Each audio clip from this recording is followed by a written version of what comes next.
আসসালামু আলাইকুম ওয়া রাহমাতুল্লাহি ওয়া বারাকাতুহু। নাহমাদুহু ওয়া নুসাল্লি আলা রাসূলিহিল কারীম, আম্মা বাদ।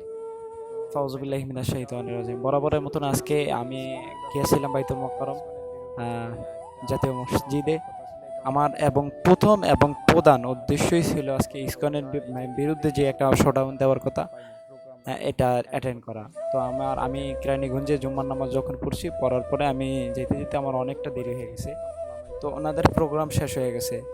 তো শেষ হয়ে যাওয়ার পরে আমি যখন বাইতুল মোকাররমে গেছি, আমি হতাশ হয়ে আমি বাইতুল মোকাররমের এই ভিডিওর চিত্রটা আমি ধারণ করলাম। অনেক সুন্দর একটা মসজিদ। তবে সবচাইতে গুরুত্বপূর্ণ যে বিষয়টা আমার মনে হয় যে এটা প্রথম এবং প্রধান, ইসকনের বিরুদ্ধে প্রত্যেকটা মানুষকে ভিডিও মেক করা দরকার, যারা সোশ্যাল মিডিয়া অ্যাক্টিভ আছে। এবং ইসকনের বিরুদ্ধে প্রত্যেকটা সেক্টর থেকে একটা ফেসবুক পোস্ট, অন্ততপক্ষে একটা ফেসবুক পোস্ট করলেও আমি মনে করি যে সে দায়মুক্ত হতে পারে। এ কারণে আমি মনে করি যেটা একজন মানুষ, সচেতন মানুষ হিসাবে প্রত্যেকটা মানুষকে এই ইসকন ব্যাপারে কনভেন্স করা, ইসকন ব্যাপারে জানানো, এটা আমার ইমানি দায়িত্ব, আপনার ইমানি দায়িত্ব। আমার এখনো মনে হয় যে রাস্তাঘাটের ভিতরে ছেলে এবং মেয়ে ঘোরাঘুরি করতেছে, মেয়ে মুসলিম ছেলে হিন্দু। আমার মনে হইতেছে এরকম।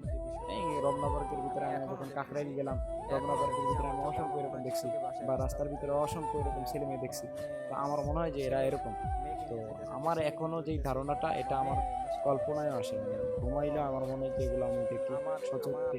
তো সবচেয়ে গুরুত্বপূর্ণ যে বিষয়টা, আমার বোন, আমার মা বোনদেরকে এখনো আমার মনে হয় যে বোঝানো, কনভেন্স করা দরকার যে তাদের ইমান কিভাবে নষ্ট করতেছে এবং আমাদের ইসলামকে ফিরে